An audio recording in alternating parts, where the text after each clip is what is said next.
Vitajte späť u zelenej bosorky v starom mlyne. Slniečko je už poriadne vysoko a chcem naplno využiť najdlhšie dni v roku a dobiť sa jeho liečivou energiou. V prírode, na lúkach a v lese.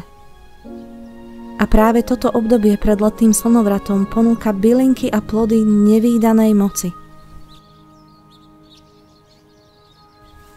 Vybrala som sa cieľene za jednou jedinou bylinkou. Dnes vám chcem porozprávať o majestátnom poklade lúk, polí a hájov s menom divozel. Najznámejší a najmocnejší účinok má divozel na pľúca. Dnes vám ukážem mocný a prastarý recept na kvapky, ktoré očisťujú pľúca od usadenín, hlavne od fajčenia a smogu. Divozel uvoľňuje svaly, lieči pôvod bolesti kĺbov, karpálny tunel, je protivírusový, antibakteriálny. Užíva sa pre podporu správnej funkcie pečene a sleziny. Ako som už spomínala, priaznivo pôsobí na pľúca, a to pri zápale dýchacích ciest, na zapálenú sliznicu dýchacích ciest, pri čiernom kašli, bronchitíde, astme, laryngitíde, zmierňuje kašel, chrapot, ukľudňuje pri dráždivom kašli, rozpúšťa hlieny, uvoľňuje usadeniny v prieduškách a v pľúcach, regeneruje pľúca, skvele funguje pri suchom kašli a dokonca mu predchádza. Často sa dokonca inhaluje pri nádche a upchatom nose. Jeho listy sú rovnako mocné ako jeho kvety. Listy pripomínajú krásne a zdravé pľúca a takto si ľahko zapamätáte, na čo najlepšie pôsobí. Ako by nám to už pred tisíckami rokov sám pošepkal.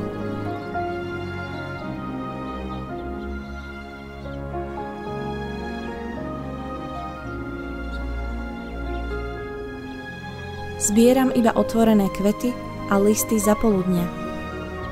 Divozel ma fascinuje preto, že dnes síce oberiem všetky otvorené kvietky, no zajtra ich bude mať dvojnásobok. Kvietky sa dajú jednoducho sušiť rozložené na sieťke a listy suším zavesené v malých kytičkách na povale alebo na suchom tmavom mieste. Taktiež zvyšuje imunitu napríklad pri liečbe infekčných chorôb. Na internete nájdete stovky tinktúr a liečivých kvapiek či čajov z divozelu. No ja verím, že ručne zbierané tie najkrajšie kvietky a listy v správnom období zberu tesne pred slnovratom vlastnými rukami, láskou v srdci a túžbe nezištne pomôcť sebe alebo ostatným, jeho liečivú silu ešte viac umocní. V bosoráctve sa divozel využíva na očistenie sluchu a mysle pre zreteľnejšie počutie vnútorného hlasu. Odpudzuje zlých duchov a vrchná časť rastliny namočená do včelieho vosku slúži ako kadidlo alebo vydymovadlo pre odháňanie nechcených duší či prízrakov.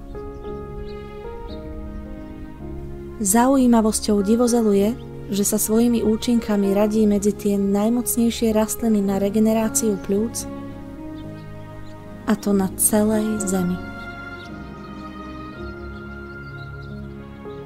Ale poďme teraz do kuchynky, lebo s divozelom treba pracovať rýchlo. 10 stredne veľkých listov si očistím kefkou a nasekám na čo najdrobnejšie kúsočky.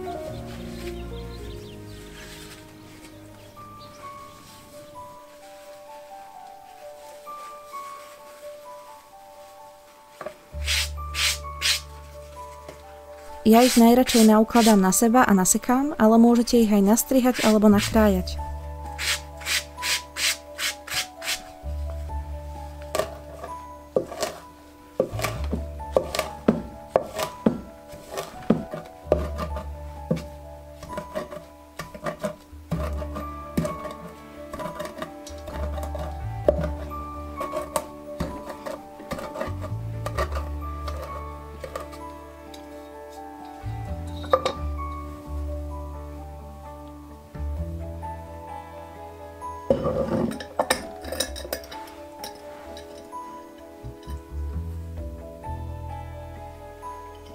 Do polovice uzatvárateľného pohára vložím nasekané listy a pritláčam.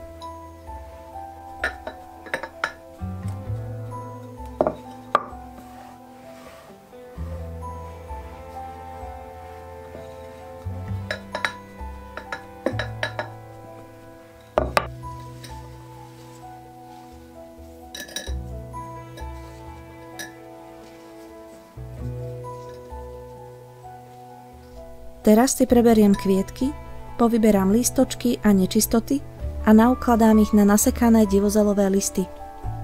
Jemne popritláčam, aby som vytlačila vzduch. Kvietky naplním takmer doplna.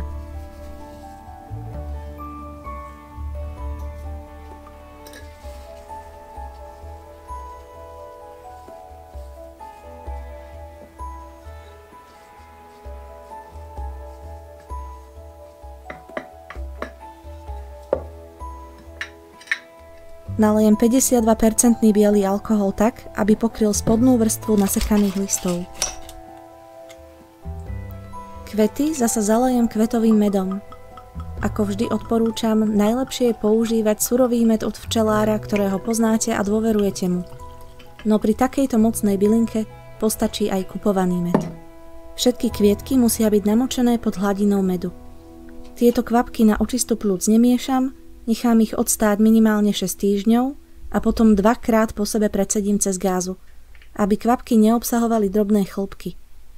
Vrchná časť kvietkov v mede sfermentuje a liečivé látky stečú do vymacérovaných listov. Užíva sa po jednej polievkovej lyžičke v prípade potreby a pre očistu a regeneráciu pľúc sa užíva ako dvojtýždenná kúra 15 kvapiek pred spaním. Vydrží minimálne 1 rok.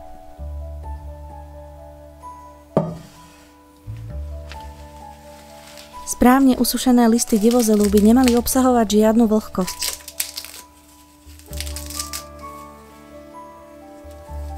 Hoci sa kvapky, ktoré som vám ukázala, robia z čerstvých listov a kvetov, čaj a odvar je rovnako mocný aj zo sušených listov. Teraz vám ukážem, ako sa robí odvar a obklad na liečbu bolavých kĺbov a svalov.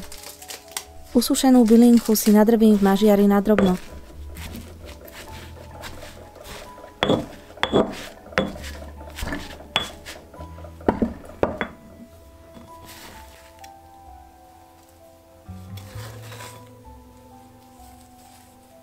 Do hrnca vložím 3 hrste nasekanej bylinky. Zalejem 300 ml vody a na sporáku zahrievam 10 minút a potom nechám 10 minút prikryté utierkou odstáť.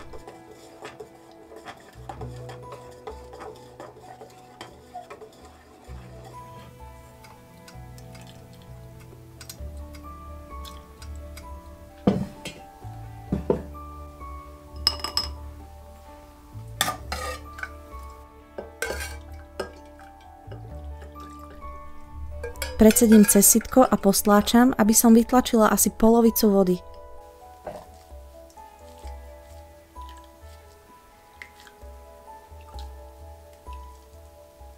Voda, ktorá zostala v hrnci, sa zase pridáva do sedacích kúpeľov. Divozelové listy zahorúca rozložím na gázu a zabalím tak, aby nevypadli. Zabalím alebo priložím na bolavé kĺby a svaly na noc. Prikladá sa až do ustúpenia bolesti a vyrába sa každý deň nová dávka.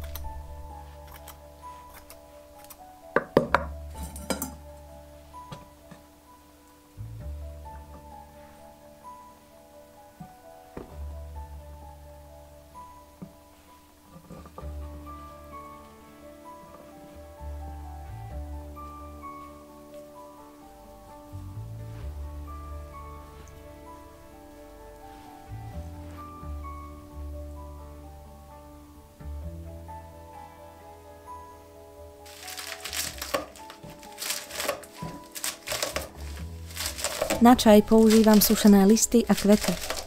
Listy si nasekám na drobno. Na poriadny silný čaj stačí štipka sušených listov a štipka kvetov.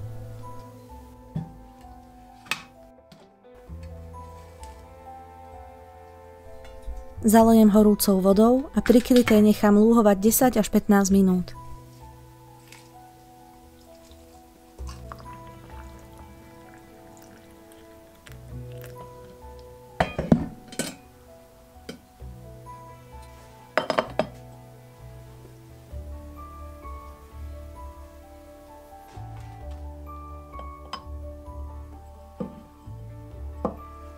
Osladím medom a pijem pred spaním pre očistu pľúc a regeneráciu organizmu. Budem veľmi rada, ak so mnou budete zdieľať vaše výsledky s Divozelom. Ďakujem vám za odber mojej tvorby, lajky a všetky vaše komentáre. Pozdravuje Zelená Bosorka zo Starého Mlyna.